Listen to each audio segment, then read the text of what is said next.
When players are training and developing, having a sound and solid technical foundation is key to their development.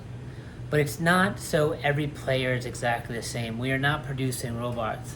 The whole idea with being very sound in your technical ability as a player and as a coach, really hammering down those technical skills, is so you can help each individual player unlock their individual ability and uniqueness to the game. That foundation is what allows players to be creative and do things that are unique to them and how they want to play the game within their personality.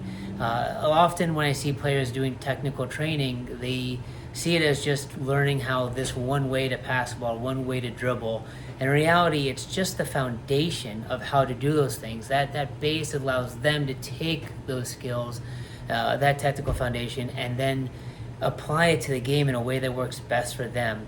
When you're working with players and their technical ability, it gives them the opportunity to really unlock their uniqueness and how they will play the game. Because when the game is going on, often there's not a lot about it that's overly technical, because at any moment in the game, every time you receive the ball, every time you pass, every time you dribble, every time you shoot, it's probably going to be a little different, and the situation around it's not going to be perfect where you're perfectly balanced and perfectly prepared to receive the ball, play a pass, take a player on.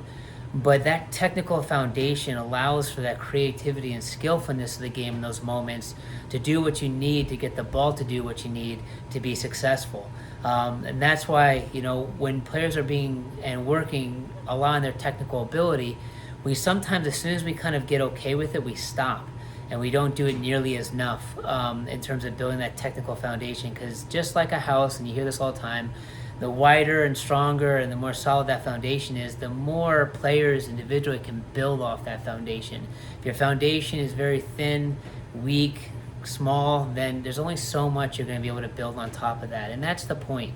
When you're doing technical training and you're really working on your abilities to pass, receive, dribble, finish, it's about taking those skills and then applying to the game in a way that works best for you. Coach's goal with doing technical training is to help each player reach their own unique individual way and level of the game, of a way to play the game that's not going to be like anyone else's. So if you watch players, there's some things that are common about the way you do things, but every player will find a way to play the game that helps them be successful and the way they want to play it, that fits their personality, their goals, and really what makes the game most fun for them.